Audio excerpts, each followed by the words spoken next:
Good morning, brothers and sisters. Ganun din po ang aking pinamamanhik na let's continue to pray one another para po ma-survive po uli natin yung darating video. At kayo din po mga kapatid ay mag-ingat, tayo kung lahat ay mag-ingat. At ipaubaya natin sa Diyos at sa ating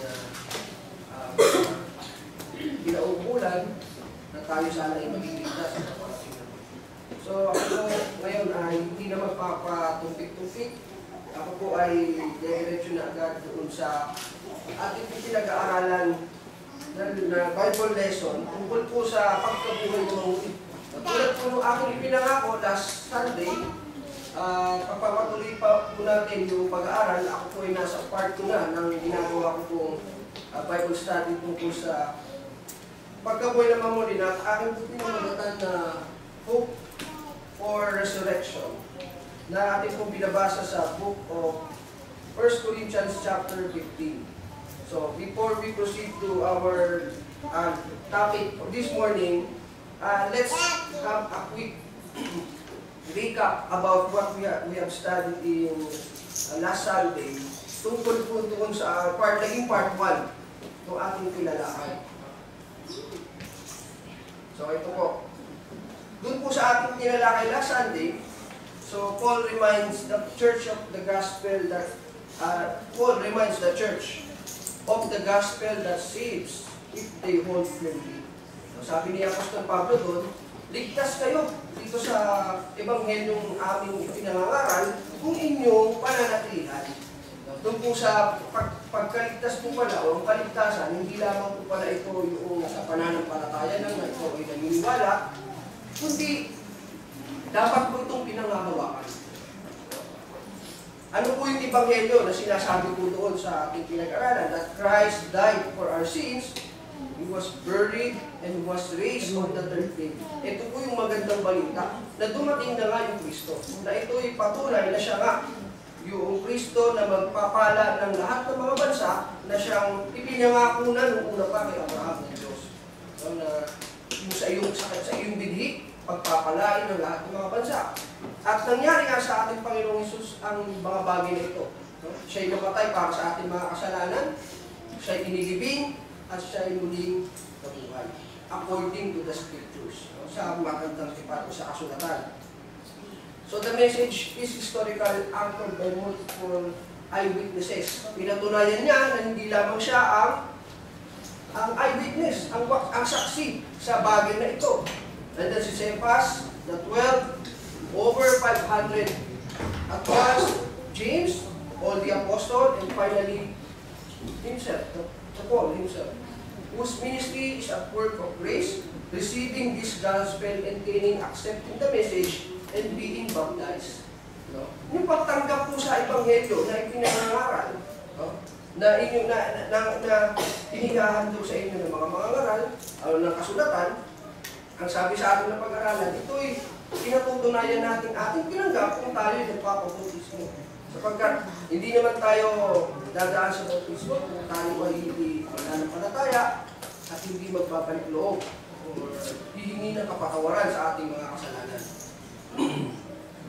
And it fulfills God's promise that all nations would be blessed through Abraham. So, some in Corinth denied a future resurrection, pero hindi rin naniniwala sa pagkabuhay na pamuli. Kaya, ang sabi ni Paul, Paul shows the logic. Sabi nga, if there is no resurrection, then not even Christ is raised. Diba? At pinatunayan na namin ng mga saksi na si Kristo, ang nagkatawang tao na si Yesu Kristo, ay nabuhay na mamuli. Para bang, it is illogical kung hindi pa rin kayo maniniwala may pagkabuhay na mamuli dahil ito na nga yung katunayan. Parang gano'n, nandito na sa harap ng ebidensya, hindi nyo pa rin matanggap, hindi pa rin paniniwalaan. Illogical na. Kaya yun yung kanya, yung sinabi niya doon, if there is no resurrection, then not even Christ is raised. Our preaching is useless, your faith is futile, believers remain in the sins. The dead in Christ are also lost. And Christians are the most pitiful of all people. mga Kristiyano ang pinakakaawa kung hindi totoo ang pagkabuhay na muli. So this echoes the Sadducees' stance that there is no resurrections, angels, or spirits. Yan po yung nakaraan natin pinag-aralan. But the truth is that Christ has been raised, the first fruit of those who have died. Ang ating Panginoong Kristo ang naging paunang katunayan na mayroong pagkabuhay ng muli sapagkat nangyari sa Kanya. At ito rin ay mangyayari sa atin. Ito po yung ating pag-uusapan o pag-aaralan ngayong umaga. As death entered through Adam, resurrection, life comes to Christ. Kay Adan, ginawan po natin ng comparison that death entered into the world through Adam, and resurrection life comes through our Lord Jesus Christ. There is a clear order. First Christ, the first fruit, then at His coming, those who belong to Him. Afterwards comes the end, when Christ hands the kingdom to the Father, having subdued all hostile powers, the last enemy destroys death. When everything is subjected to the Son Himself subjects Himself to the Father, so that God may be all in all. Ganito po talaga. Ito nga po yung ginawa ng Panginoong Kristo. Kanyang tinalo ang mga hostile powers of this earth at kanyang sinira o tinalo yung kamatayan. Sa gayon, ang Diyos ay maging lahat sa lahat. If there were no resurrection, He questioned the practices like baptism for the dead. No? Sabi niya, kung walang resurrection, bakit nagpapabautismo kayo para sa mga namatay? No? It's also illogical kung hindi niyo pa rin paniniwalaan ito. And Paul's own sufferings, fighting wild beasts in Ephesus, would be pointless. No? Wala naman siya mapapala kung hindi naman pala totoo ang pagkabuhay ng muli. Bali wala yung kanyang pakikipagbaka at pangangaral. The head of his speak motto, let us drink, let us eat and drink, for tomorrow we die with Father. So kung wala itong mga to, yung mga pagkabuhay na muli, so let us drink, let us eat, drink, for tomorrow we will die. Buhay na lang tayo na para bang ito lang ang buhay sa sanlibutan ito. Instead, Paul exhorts them, bad company corrupts good character. Wait, sabi na din, parang sinasabi niya, gumising kayo mga kapatid, wake up, stop sinning, and live consistently with hope of resurrection. Manatili tayo matibay sa ating pinaniniwalaan sapagkat mayroong pagkabuhay ng mga mundo.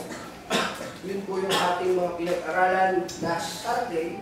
At tayo po ay pupunta na doon sa part 2 ng ating ginagawa ng pag-aaral. Tayo po ay natapos sa verse 34 at ako po ay magsisimula ngayong umaga sa verse 35 to 38 bilang pasimula.